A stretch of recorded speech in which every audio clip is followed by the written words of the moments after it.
everyone. Welcome to Elevate, your local resource for connecting with wellness experts and businesses along the Grand Strand. I'm Rachel, health and life coach, and this is my friend and co-host, Nicole Huckabee.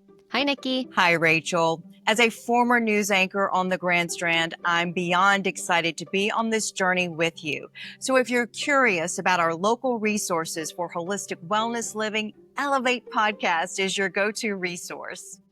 On this episode of Elevate. What do you mean you have to do this alone? That's insane. Nobody can do this stuff alone, and you shouldn't have to, and you don't have to.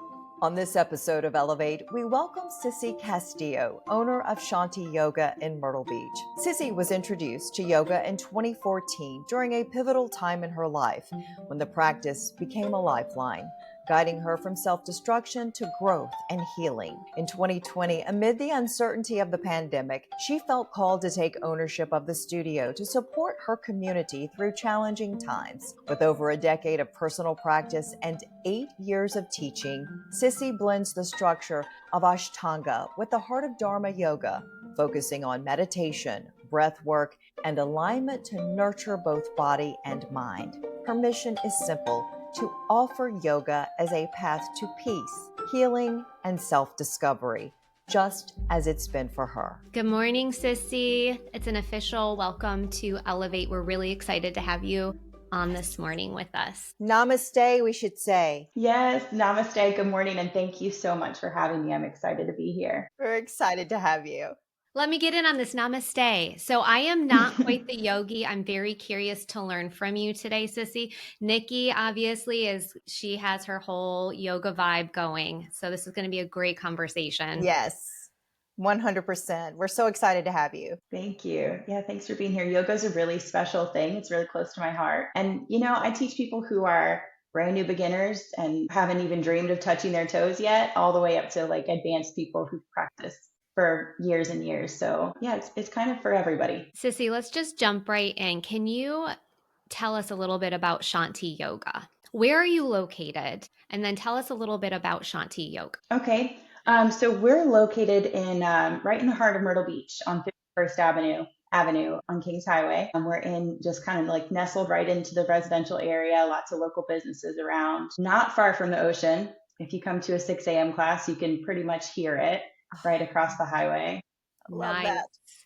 I know, it's so good. So the studio actually was founded by the original owner in 2007. So we're the longest running studio locally. Mm-hmm. But I started as like a glorified like janitor. Basically, I was an intern when I was about 18 or 19, so 12 years ago. And I just cleaned the floors and washed the props and did the laundry in exchange for practicing and like one-on-one attention and learning from Dawn, who was the original founder.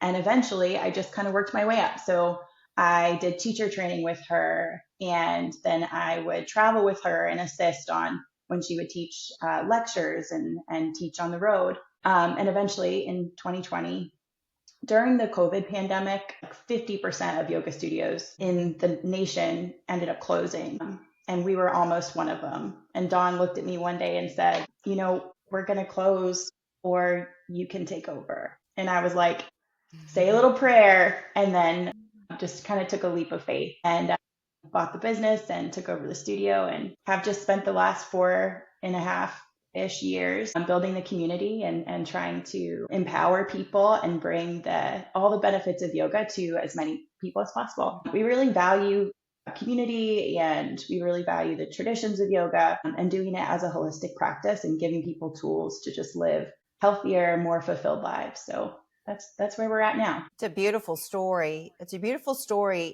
Is inspiring in the way that you started really from the ground up, and to learn from someone to grow in your practice like that. And I also know that there was a personal journey for you as well, that yoga did so much more for you mentally, physically, emotionally. Do you mind sharing a little bit about that? Oh yeah, absolutely. I kind of came into the practice in like a little bit of a lost soul, like a little lost puppy kind of.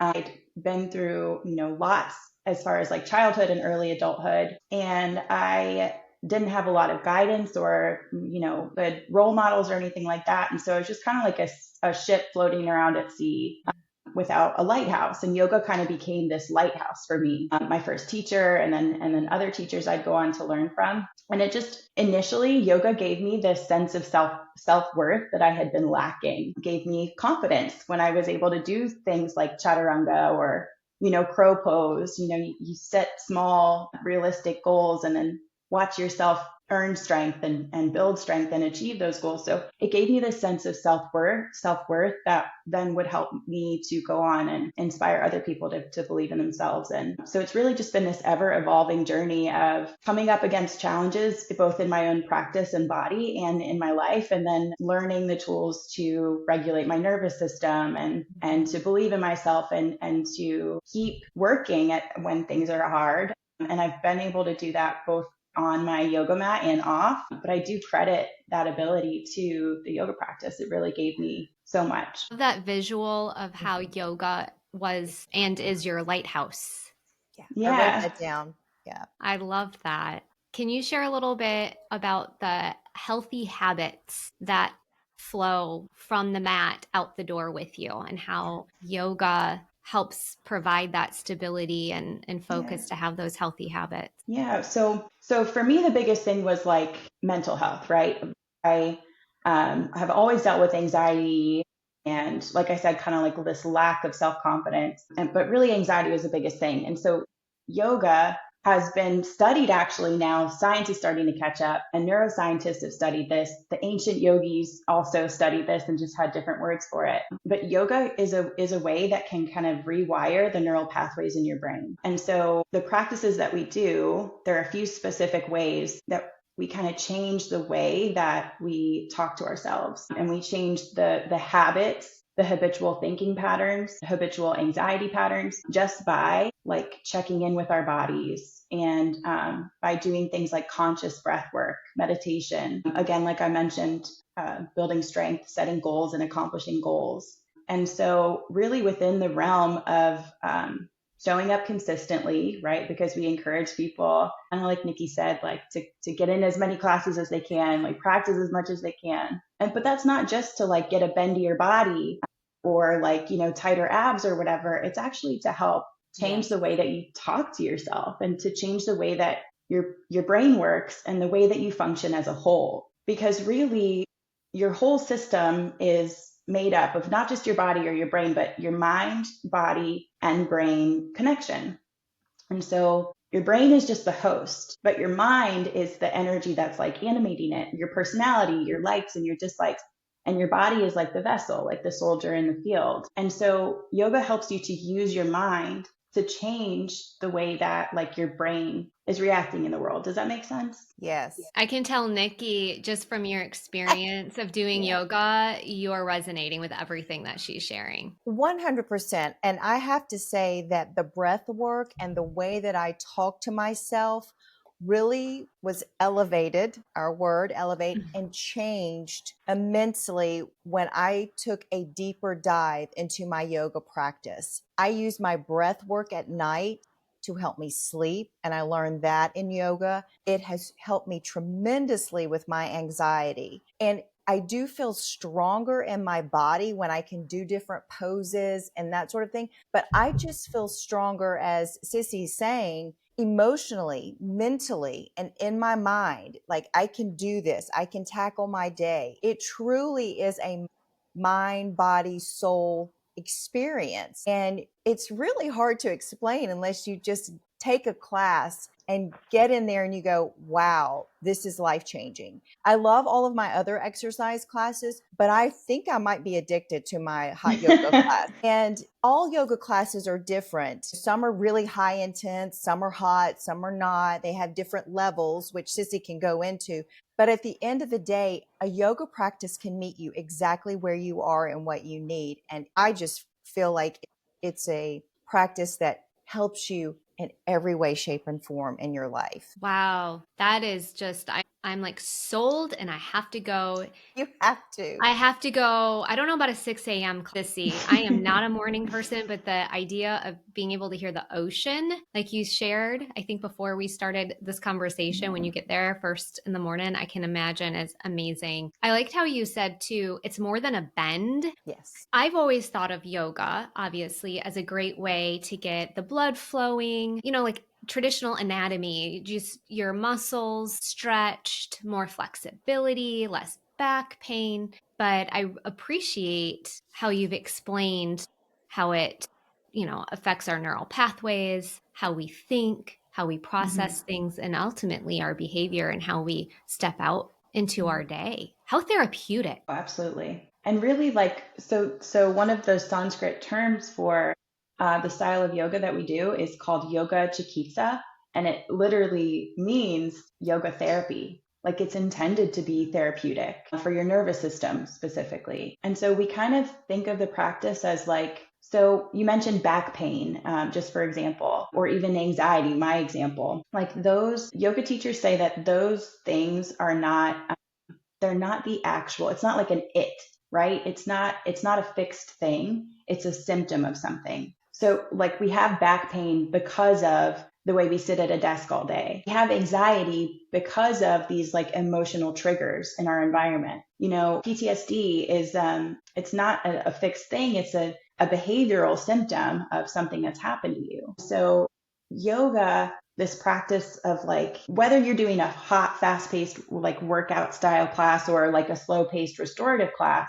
the practice is so beneficial because it's done with mindfulness. Nikki mentioned breath work. There's also things like, setting intentions, which yoga teachers tend to do before you start class. You just sit quietly for a few moments and check in with yourself and check in with what, your goals might be for that day or that week, or check in with how you're feeling. We don't always do that even in, on any given day. And so taking an hour and a half practice, whatever it might be, with just a few minutes of checking in can help you to start processing what's actually going on in your body just by bringing your awareness to it. So it's that focused awareness, that mindfulness, intentions that represent who you are and what you need. That's what makes it so beneficial, whether you're doing it and burning calories or whether you're doing it and just like getting a restorative, restful practice. And this helps to treat not just the symptom that's your back pain or your anxiety, but it helps you to go really deeply within yourself, the lighthouse that's calling you back home, let you figure out what it is you need to feel more fulfilled, to feel more peaceful, to have a calm center when you're dealing with all this like very real stuff in life that we deal with. That's a great explanation. You said yoga chiquita. So explain to our audience, our listeners, the different types of yoga, because I've mentioned hot yoga, one that's very Mm-hmm. fast paced and I sweat a lot and sometimes I can't breathe, but I like it. So it's kind of weird. And then there is restorative. So there's variations of yogas. You shouldn't be intimidated if you haven't done a yoga class. For a beginner, help them understand how they would go into trying yoga and the various types. Yeah. Okay. So one thing that I'll say first to any beginner that's listening or thinking about yoga, stepping into a class setting where you might not know anybody, you might not know the practice, that takes so much bravery. Yes, So it go does. ahead and be proud of yourself because it can be intimidating, but that bravery to start something new is really valuable. It's really impactful. And it's like saying yes to yourself. It's like saying yes to investing in caring for yourself, yes to like fulfilling your potential. It's a huge deal. So like anytime we have a beginner, I'm just so pumped. Like, because I've been there too. And back when I started, everybody was doing leg behind the head and handstands, and I just did child's pose. I didn't know what was going on. I still can't do those. That's Yeah. okay. Same. So yeah, you can, the way that we teach at Shanti is, it's an individual practice within a group setting. So we don't really have levels necessarily. We are a smaller community, but we don't really do these levels because people tend to like stay stuck in level one when they're ready to be moved on, or they'll jump into like level 5 and then be overwhelmed or like at risk for injury, which we never want either. And so we just do all levels and we teach really hands-on. So while you get the benefit of being in a group, encouragement from the people around you, a little bit of motivation to keep moving when you're tired, our teachers, our staff, myself included, are going to work with you hands-on and give you little bits of the practice that meet you where you're at. So, if you're just coming in and the hard part for you is building strength, we're going to help you learn techniques to check in with your core muscles, your upper body strength, and do it with modifications and props that are going to help you do it safely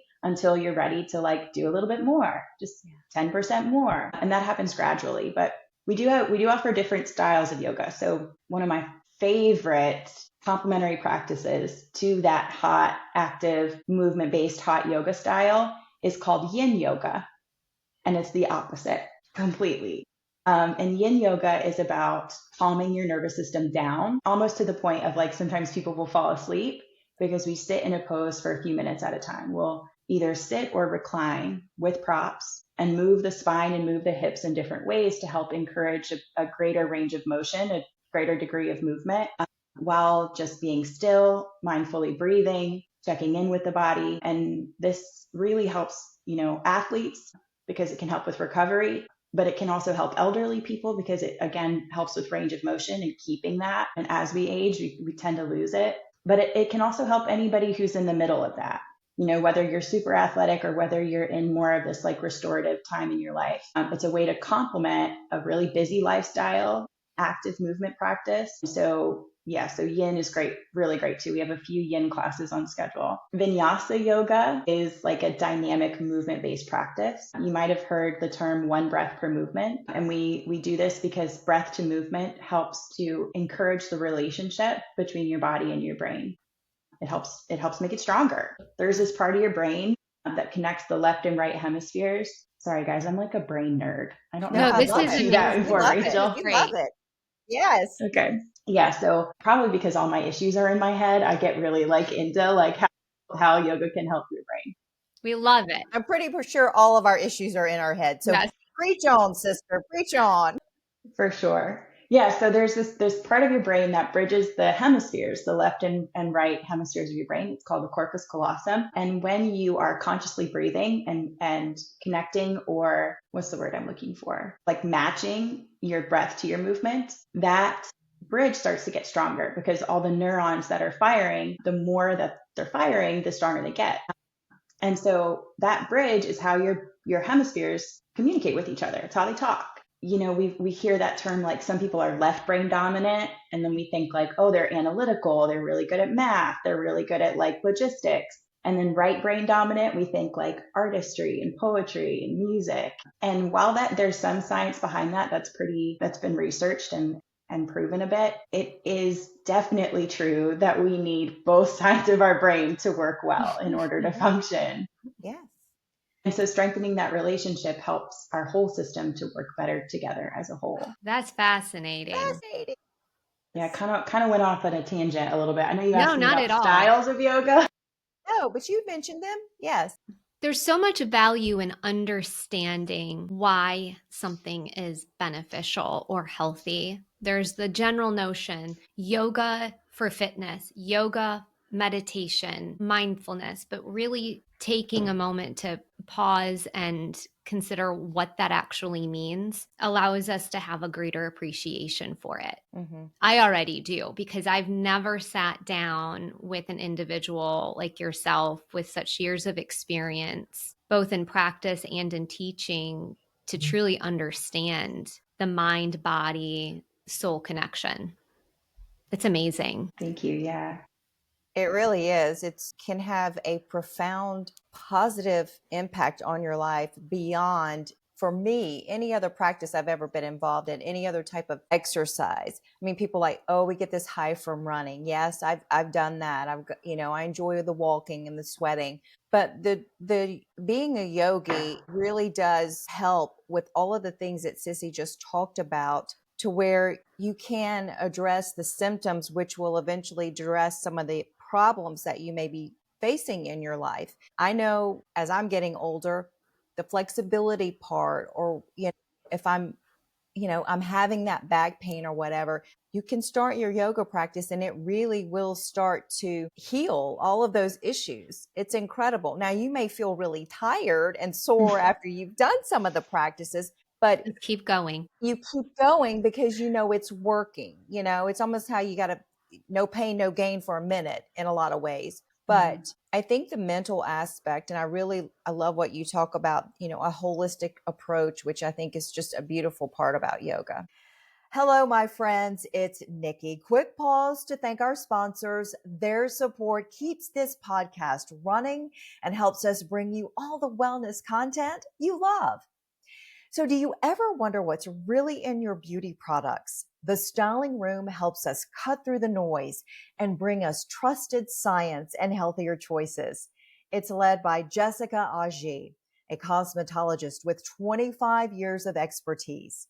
Every product is handpicked, sustainable, and backed by leading B Corp brands around the world. Clean beauty doesn't have to be complicated. Give her a call or visit and discover how to make your routine safer, smarter, and more beautiful. Now back to our conversation.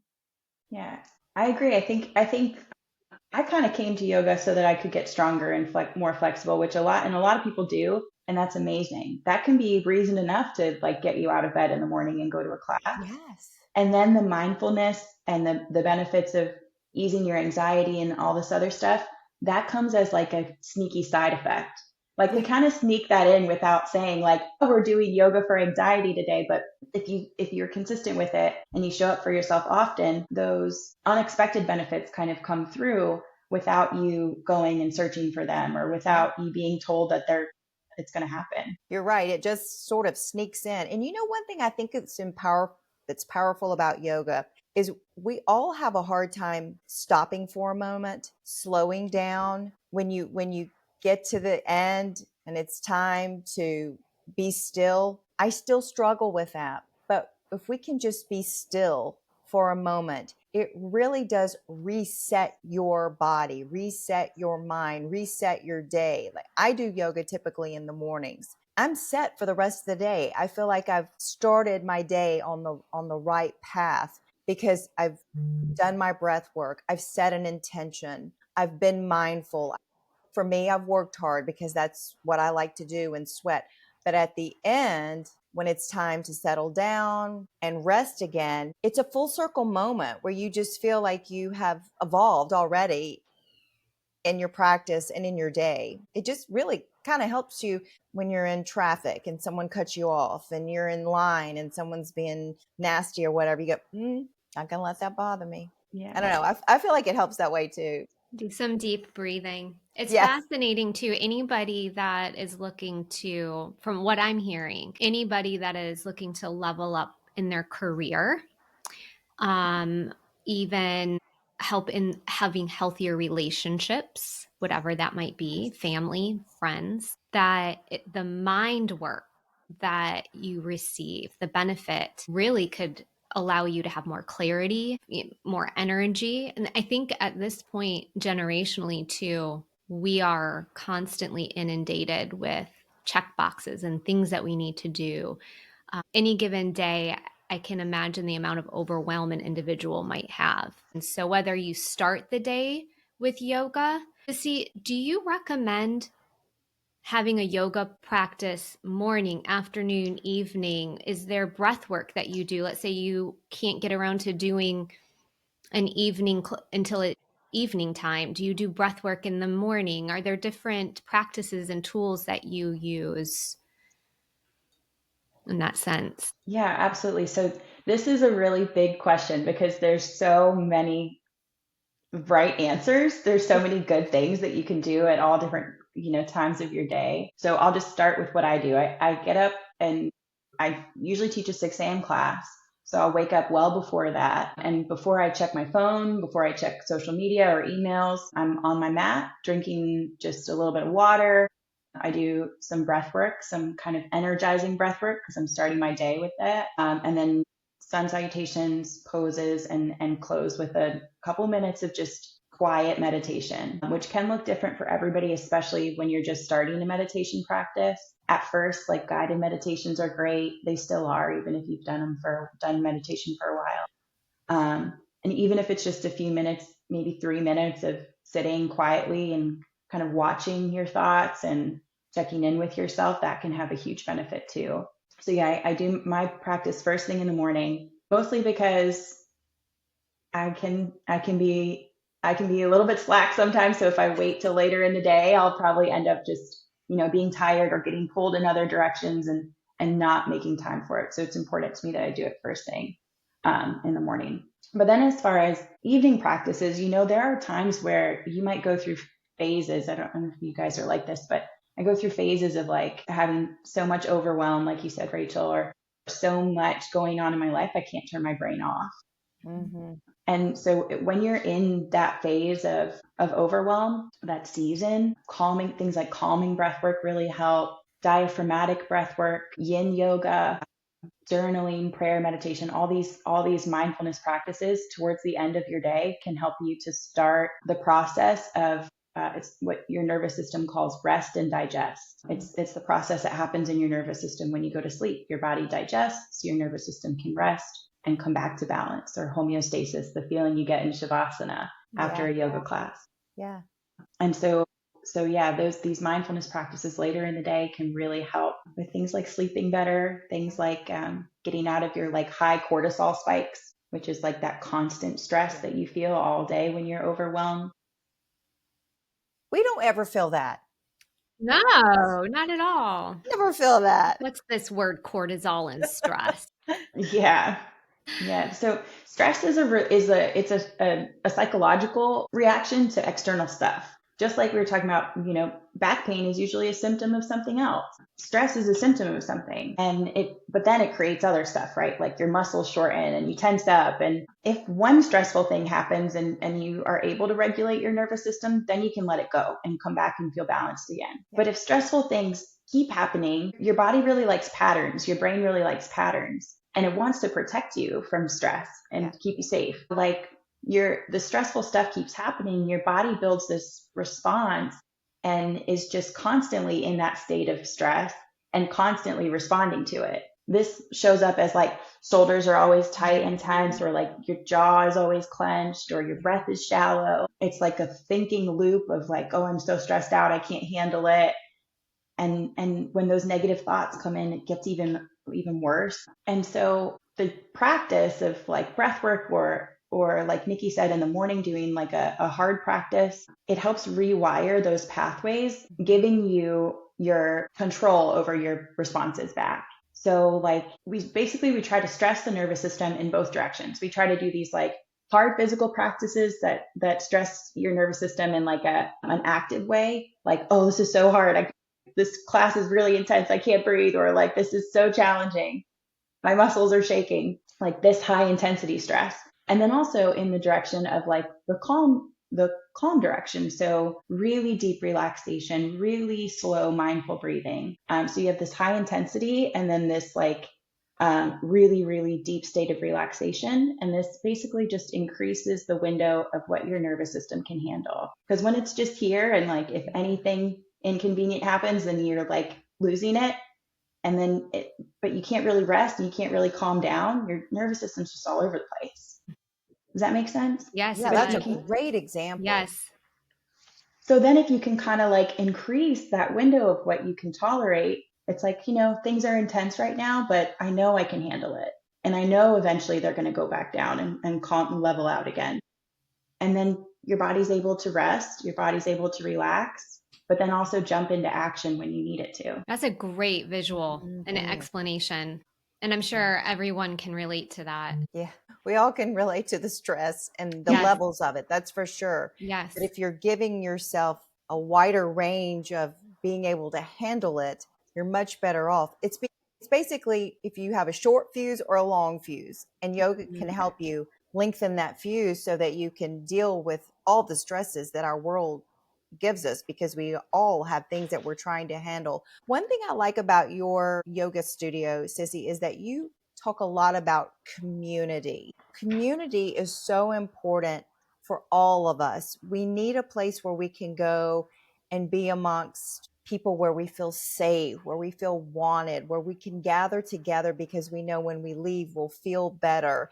And I think that's very important in a yoga practice, but in life in general. Talk about the importance of community for you in your studio and how people should feel when they come into your studio. I love this question. I think for a long time, I felt like I had to do everything alone. And if I couldn't handle it alone, then I was weak or incapable. And I don't know, maybe that's partly because of the way our society kind of isolates us from each other. Maybe some of it was conditioning from the way I was raised, probably both. But I met a really influential teacher a few years ago, who kind of looked at me and said, what do you mean you have to do this alone? That's insane. Nobody can do this stuff alone, and you shouldn't have to, and you don't have to. And so I started delegating, and trying to recognize strengths in other people that I didn't have in myself, and then letting people step into their strengths. And that's really when our community started to flourish. I have teachers like, for example, one of my staff members, Anna, is an amazing writer. I mean, she speaks a few different languages. She's very creative. And whereas sometimes like I think I'm great in person, but on paper, I get writer's block really easily. And so like Anna helps me with things that require like sitting down and writing things out. And then she kind of like steps into that role beautifully. And then I have other staff and other community members who are good at things I'm just not good at. And so instead of trying to force myself into all of these roles, I just kind of like see strengths in other people and let them step into their own power and who they are. And that not only helps me to like not pull my hair out all day every day, but it helps them feel empowered and valuable. And community care really is so important because like isolation and, it's associated with things like depression, like that addiction. Those are diseases that stem from feeling isolated and alone. But the things that come from community are like relationships and support and like collective growth. And what's bad about that? Nothing Like at what, all. It's you know? beautiful. And so what my goal is for people when they step into the studio, if they've never been, is that they feel welcomed and they feel like if it's their first class ever, then there's someone who is practicing beside them who's been through the same thing and is going to encourage them that it does get easier and you do get stronger. Or if it's someone who's only ever done yoga on YouTube and maybe hasn't had the guidance of a teacher, they feel really supported by someone like recognizing their strengths and helping them to get stronger where they need it. I think community care in other ways is really important too. The way that we lean on our friends and the way that we support our friends and family. And yeah, I just don't think anyone has to do it alone. We are very relational. We're created to be relational, to be among other people. And I think that's a really powerful reminder in any area of your life is to be okay with not having all the strengths, to be able to do all the things, to let go and have the ability to recognize other people's areas of strengths and delegate that. That is huge in personal life and professional life. That's amazing. The last time I spoke with you, you had shared too the diversity in age with your members that come in and the community that you have built there. Can you, from the youngest to the oldest, I can imagine the wisdom and shared experiences that kind of flow back and forth between those generations too. Yeah, we do. We have such great people. I mean, everyone just is so kind and supportive of each other. But I think my youngest student she's maybe like 18. And I mean, she's in college, she goes to Coastal, so she's probably 18-ish. And then one of our oldest students is 76. So we've really practiced with all walks of life. And I think it's so cool to see the way that like some of our students who are in their 50s, 60s, and 70s are like the most dedicated people in the room. I mean, and maybe that comes from like living a longer life, like this dedication to something that is good for you, this ability to like show up and work really hard. But I have people who are in their 70s who are doing headstands, handstands, arm balances, back bends, like with ease, and it's just like really, really inspiring. I think Wow. some of those people like inspire the younger students that come in because they're like, this is incredible. If you keep taking care of your body, it will keep taking care of you. Mm. And yeah, and so some of the wisdom is kind of intrinsic, like the wisdom that we already have within our bodies. And if you just keep connecting with it, and if you just keep showing up for yourself, it can kind of guide your life in like this really like beautiful way. And it's just communities. It's so cool. Like we do this thing called birthday back bends. So anytime someone has a birthday, we do our back bends and dedicate it to them for their birthday. How That's cute. fun. And it's really fun, like, and we just like laugh and share our stories, and anytime someone needs anything, we try to support them, and they're supportive of the teachers and of me. Like there a few months ago, I had an accident and had to have surgery, and they just like stepped up, and everybody brought flowers, and brought me like meatballs for dinner and all this kind of things. um it's very, very cool. Okay, so you said meatballs, but you think, did I see this that being a vegetarian? No. Is that right? It's Yeah, important. okay. So are No, these well, Vegetarian vegan? meatballs, Nikki. As I said, who's eating the meatballs? Let's talk about this. so this is like one of the controversial things in yoga, like traditional yoga, especially Okay. like the way that we practice, like for years and years and years, like, and some people even still, this is like a hot yoga topic, so I might get canceled for this, but No. but a lot of people say, a lot of like old teachers or like old school methods say that like if you're a yogi, you have to be vegetarian or vegan.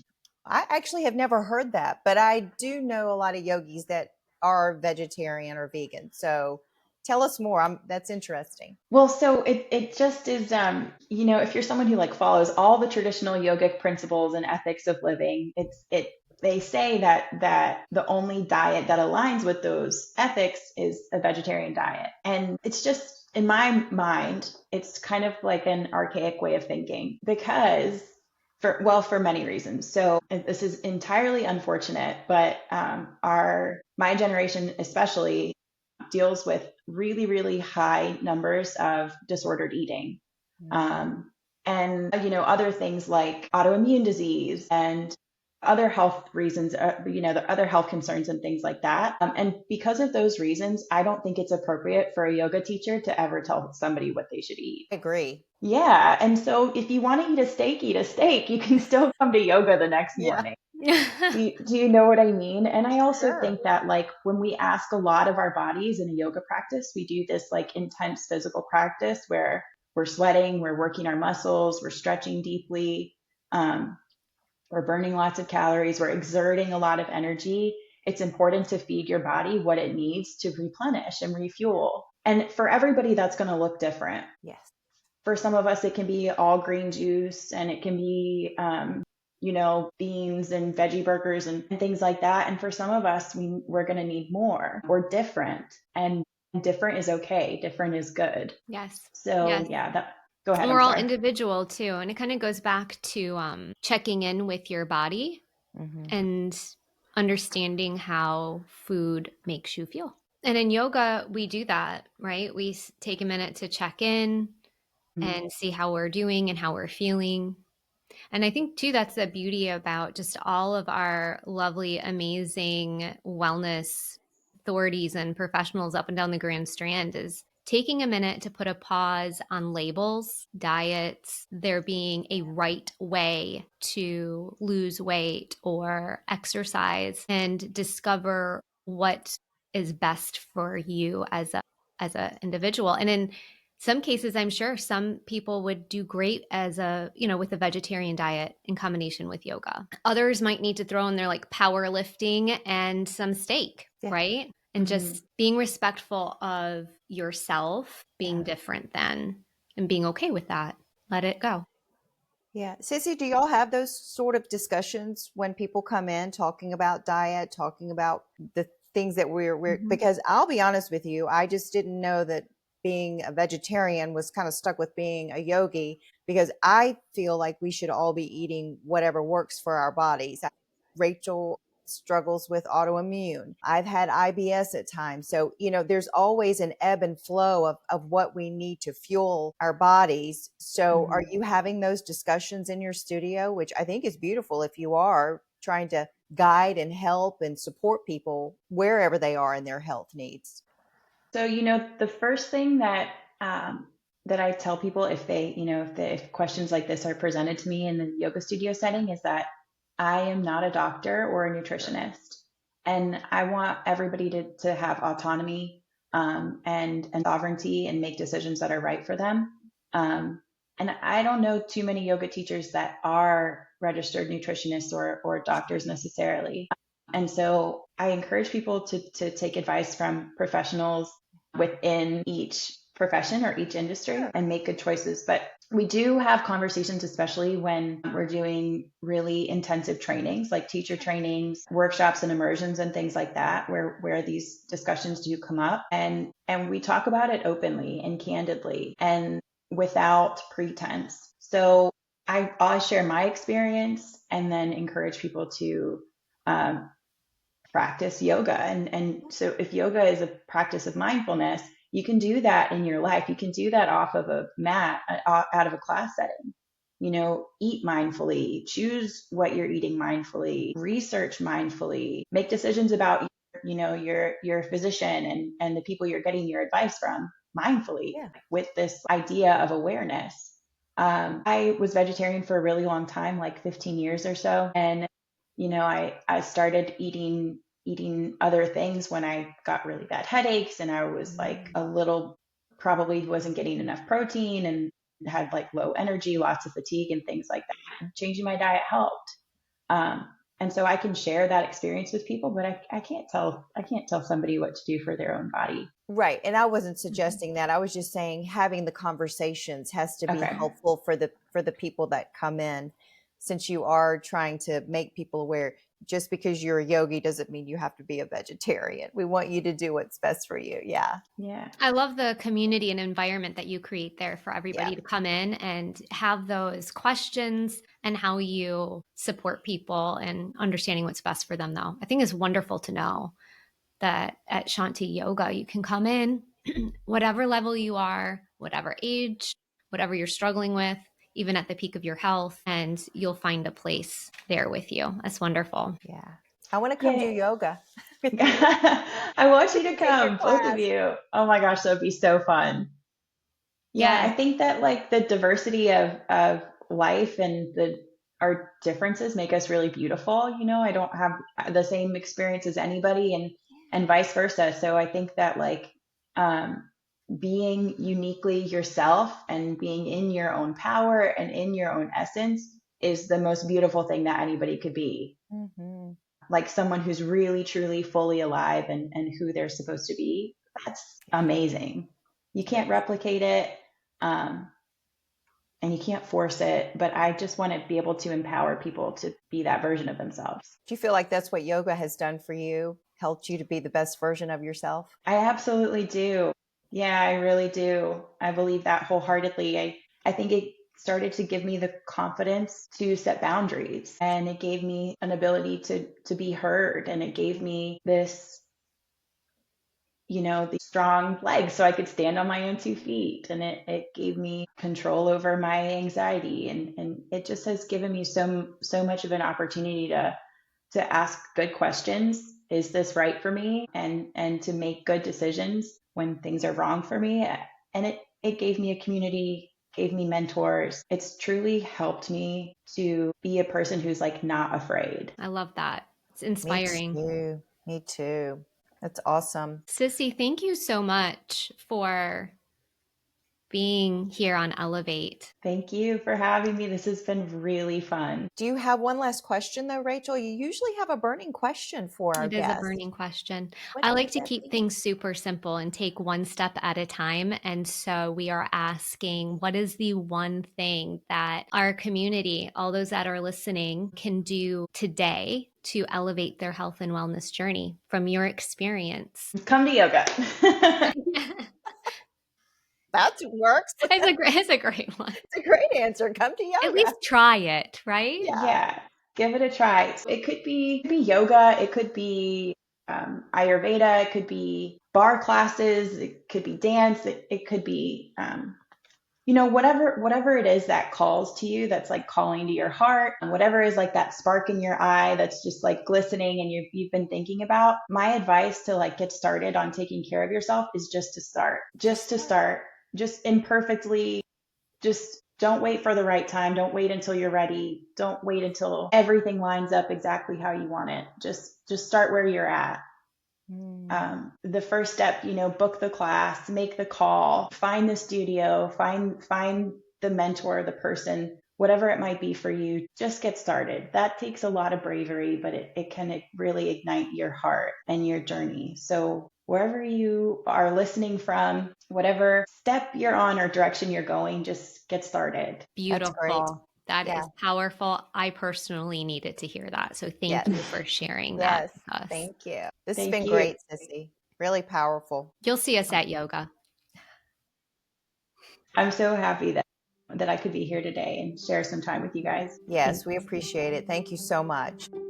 Wait, don't go anywhere. If you are enjoying the Elevate podcast, could you do us 3 favors? Leave us a review, join our newsletter, follow us on social, and wait, it's 4 things, and share the podcast with friends and family. Absolutely, Rachel. Your reviews help us grow, reach more people, and contribute to our mission of connecting local wellness businesses with individuals seeking their support and services. Please take a moment to leave us a review. To get the most out of your listening experience today, we invite you to join our newsletter. We offer wellness-based resources, recaps, show notes, and links. It's like a culinary garden of wellness resources. Until next time, have a healthy and blessed day. We hope you enjoyed today's episode. The information provided in the Elevate podcast and associated materials is for general informational purposes only and is not intended as medical advice. No content should be considered a substitute for professional medical advice, diagnosis, or treatment. Always seek the advice of your physician or other qualified health provider with any questions you may have regarding a medical condition or treatment. Reliance on any information provided by Elevate, its host, guest, or contributors is solely at your own risk. We encourage you to consult with a healthcare professional before making any significant changes to your diet, exercise, or wellness routine. Ultimately, your health and well-being are unique to you, and it's important to make informed decisions based on your individual needs.